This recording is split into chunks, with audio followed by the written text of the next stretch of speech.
Respecto al signo único mencionado por Jean-Claude Molinier, la penúltima presentación, fue algo que me dejó intrigada. Justamente quise entonces ahondar un poco más en relación a la cuestión del signo. ¿Qué significa signo único en Pierre Klossowski? Es decir, ¿qué dice él al respecto? ¿A qué le remite?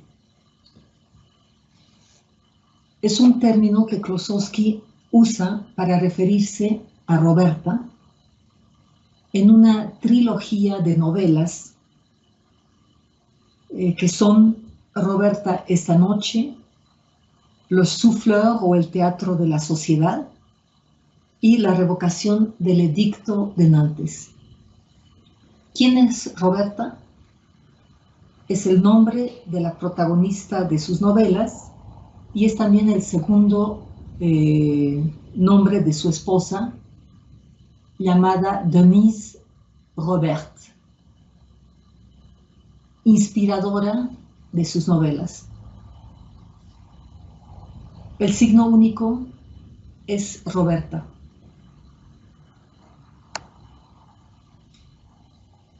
Klossowski fue un novelista, ensayista, filósofo, traductor, escenarista y pintor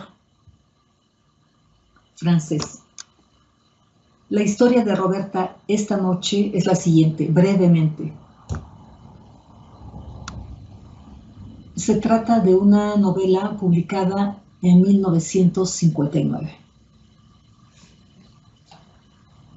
Octavio está casado con Roberta, una joven y hermosa mujer, alrededor de la cual Klossowski teje toda una intriga.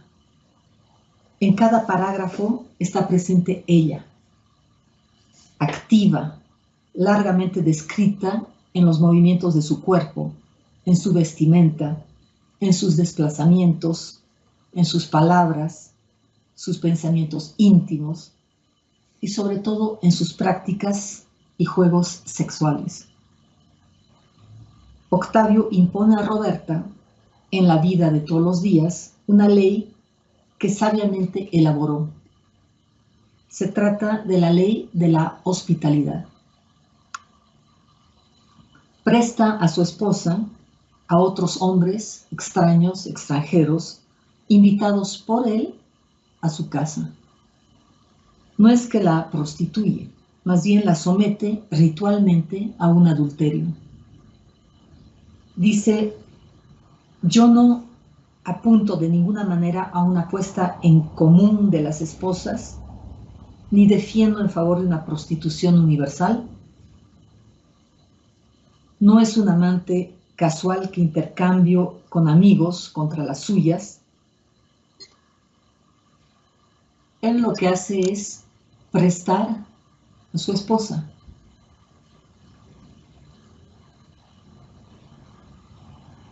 Dice, nunca se da lo que no puede ser intercambiado, sino que se presta para mejor poseer lo que se tiene. Esto me recuerda la lógica del potlatch de Georges Bataille. Además, son contemporáneos. Bataille de 1905 al 2001, Klossowski de 1905 al 2001 y Bataille de 1897 a 1962. Paralelamente a esto está la realización de un adulterio que deviene cuadro, que deviene, sí, un cuadro, al mismo tiempo que Octavio deviene mirada. Octavio adultera a Roberta, ante ese espectáculo, él se hace mirada. Esta ley, por medio de la cual Octavio prostituye a Roberta con sus invitados, y con su consentimiento es en realidad una tentativa de curación. Octavio está enfermo, gravemente enfermo, sufre de su felicidad conyugal, como de una enfermedad, con la certeza de que podrá curarse en el momento en que se vuelva contagiosa. Es una enfermedad que se cura al comunicarse, al transmitirse a otros. Octavio se sabe y se siente enfermo, aunque ignora exactamente de qué sufre.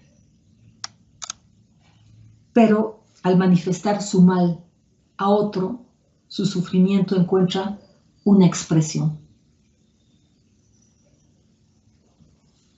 Roberta es un enigma porque es equívoca, porque presenta simultáneamente ciertas características y su contrario.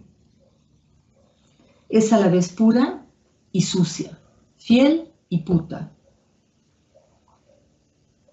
Octavio, al no poder resolver y admitir esos atributos contradictorios de su esposa, no cesa de preguntarse: ¿quién es Roberta? ¿Quién es ella realmente? Dedujo lo equívoco de una constatación inaugural. Roberta tenía esa especie de belleza grave propia a disimular singulares propensiones a la ligereza. Roberta, por su parte, se había rápidamente dado cuenta que la interrogación de este equívoco estaba en el interior de su esposo, y frente a eso contrajo una actitud muy hostil a todas esas ideas. Pero esa oposición no ayudó en nada. Mientras más tomaba esa actitud, más su esposo la juzgaba enigmática. Al plantear lo que veía y observaba continuamente, la belleza de Roberta como una trampa, como un conjunto de signos, engañosos, Octavio atribuía a su esposa una fisionomía oculta, un secreto oculto, aún ante sí misma, lo que provocaba que no tuviese reposo en perseguirla. Cito de un artículo de Guillaume Perrier, cuya referencia estará al finalizar la presentación. Dice: Octavio se hará el voyeur del alma de su joven esposa, esa alma que reconoce y que se le escapa por todos lados. Tal es el motivo de su enfermedad. Es porque se hace voyeur de la naturaleza oculta de Roberta, que piensa que el disimulo podría surgir y el secreto sería descubierto, y el enigma resuelto. La duda, la suspicacia y la enfermedad desaparecerían.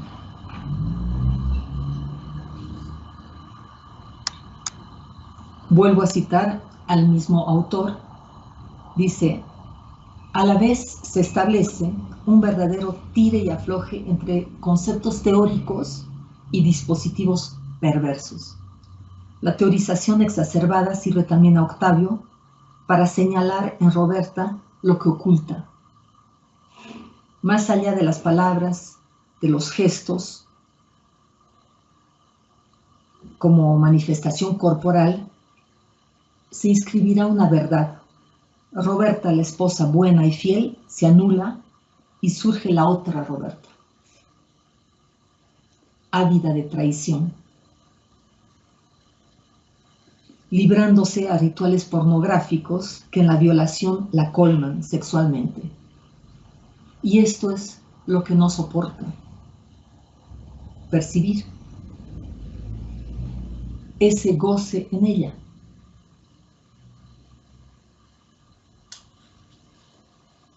Hay otra interpretación, cito: Octavio es un viejo asqueroso, un perverso en el que el entramado de su goce pasa por esa fantasía. Ver a su mujer violada por un tercero que él escoge. En pocas palabras, Octavio es un voyeur y la ley de la hospitalidad es un estricto dispositivo perverso montado como escenario de un teatro. Klossowski, no Octavio, no se deja engañar por esta interpretación posible de su obra. Él mismo califica a Octavio de perverso y no deja de designarse él como maniático, como un monómano de ese signo único. Monómano de ese signo único.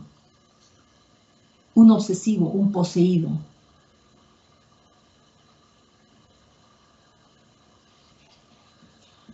Pero proceder así es reducir el trabajo de Klossowski a la ilustración de una doctrina de la perversión, y establecer un diagnóstico impide acceder a precisar lo que está en juego. Queda como una generalidad. El verdadero interés de la obra no está allí, está en la cuestión de lo que él denomina signo único. ¿De qué está hecho ese signo único?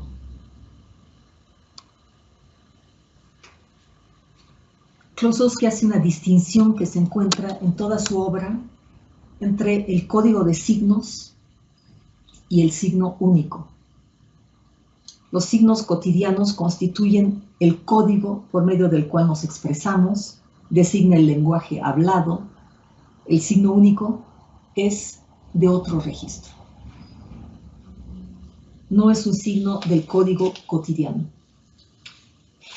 Le sirve a Klossowski a designar lo que se le escapa al código, lo que en el lenguaje fracasa, lo que no se puede decir. Se dice obsesionado por ese signo que ejerce en él una imposición, y es el efecto de esa fantasía silenciosa que lo enerva. El signo único funda la coherencia de su pensamiento, funda la unidad de su ser. Ese signo es el nombre Roberta, su sonoridad. El juego de imágenes estalladas, fuera de toda síntesis, que cifra una intensidad pulsional de fuerzas oscuras. Término utilizado por Klossowski y retomado de Nietzsche. Me refiero a intensidad. En los términos del código cotidiano, la costumbre de la ley de la hospitalidad puede traducirse en el esposo adultera a su esposa. A partir de aquí vuelvo a citar. En el código de signos cotidianos, eso quiere decir que el esposo arrastra a la esposa a cometer adulterio. ¿Por qué tal elección en el esposo? ¿A qué apunta? Y esta cuestión de la mira del esposo hace objeto de todas las demostraciones y mostraciones del relato de las leyes. He aquí una formulación descriptiva simplificada. Octavio quiere de esta manera descubrir la identidad verdadera de Roberta en el contacto con un extraño, con un desconocido, porque cree tener un conocimiento falso de la identidad de su esposa en su lazo conyugal. En el fondo se da cuenta que en Roberta de una pluralidad de naturalezas, una pluralidad que solo se revela, que solo se muestra cada vez por medio de los amantes en turno. cierro la cita. Pero esta costumbre puesta en acto encubre el goce de Octavio. Y para Klossowski, el goce de su ser es precisamente un fondo incomunicable.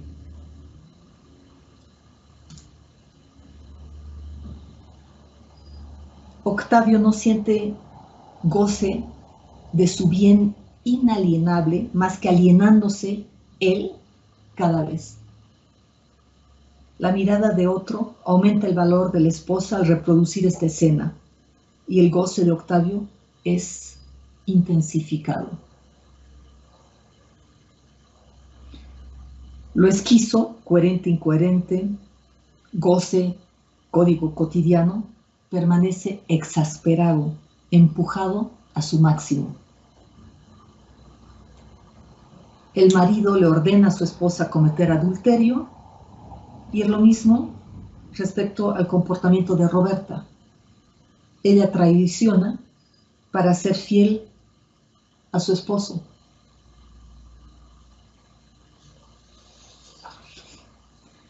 Es solamente alienando su bien, Roberta, que permanece inalienable su goce, el de Octavio y el de Klossowski. Klossowski toma parte de su concepto de signo único de la pulsión de Nietzsche. Se trata de una semiótica pulsional donde lo pulsional significa intensidad. Esto es importante. Y esto es lo que retoma Klossowski. Cito algunos fragmentos para que veamos de qué tipo de pulsión se trata. Dice: los signos en cuestión son los elementos, no de una semiótica descriptiva, sino de una semiótica pulsional, entendiendo aquí por pulsional una intensidad. El signo conlleva, o es antes que nada, una intensidad. La intensidad primera que retoma en el signo único no es compatible con ninguna escritura. Es una memoria, de alguna manera inconsciente, que actúa y que hace de sí mismo otro.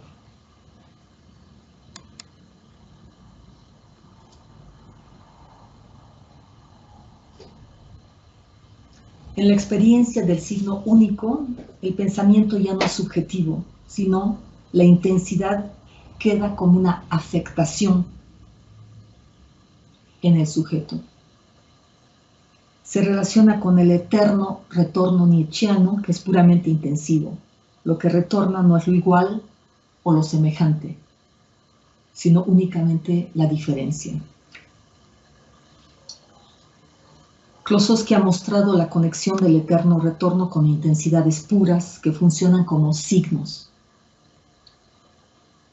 Las alzas y caídas de una misma intensidad también son comparadas por Klossowski al movimiento incesante de las olas, siempre en un mismo mar. Aquí es donde arriba al punto en cuestión, el tránsito entre la tonalidad intensa del alma y el pensamiento. La intensidad es el medio comunicante que va de la tonalidad del alma al pensamiento que emerge de ella como signo. Fin de la cita. Entonces, Roberta sería el signo único de esa particular intensidad.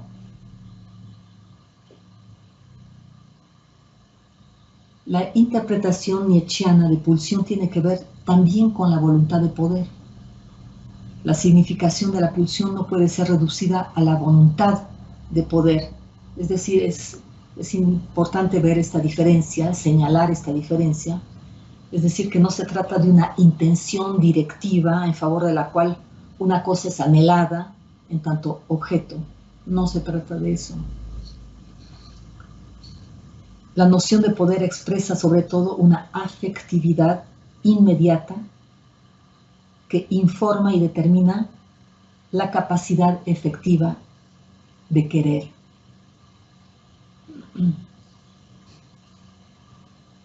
El querer de la voluntad de poder no es, por lo tanto, una reacción a una perturbación extranjera, una tentativa de asimilar lo otro a lo mismo, porque su deseo emerge siempre de un sentimiento íntimo,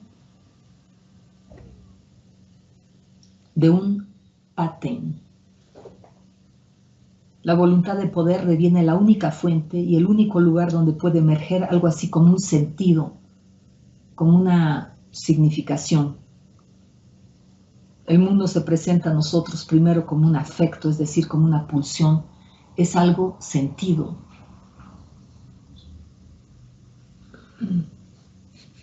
Dice, toda percepción surge de una perspectiva donde los elementos percibidos se imponen a la conciencia, no en tanto reflejos o imágenes de una realidad autónoma, sino como el estado de impresión de una realidad interna inmanente al cuerpo, la pulsión. Klossowski tuvo una gran influencia en Gilles Deleuze, de múltiples maneras. Uno de ellos es esto del eterno retorno. Es sabido que en determinado momento Klossowski dejó de escribir sobre Roberta y se puso únicamente a dibujar, a pintar a Roberta, mostrando que hay algo que pasa por la imagen y que las palabras no pueden asir.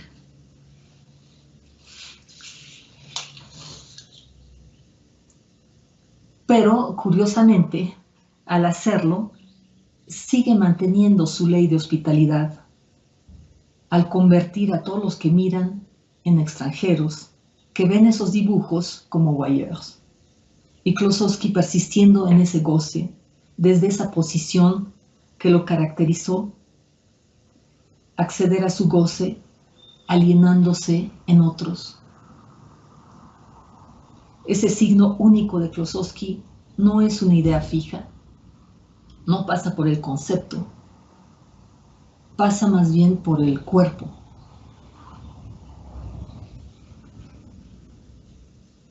Más parece tratarse de un signo, de un plus de goce, allí donde se localiza un vacío. No es un secreto la homosexualidad de Klossowski en los últimos años de su vida, después de separarse de Denise Robert, que reencontró su gusto por los hombres a quienes dotó de la imagen andrógina de Roberta.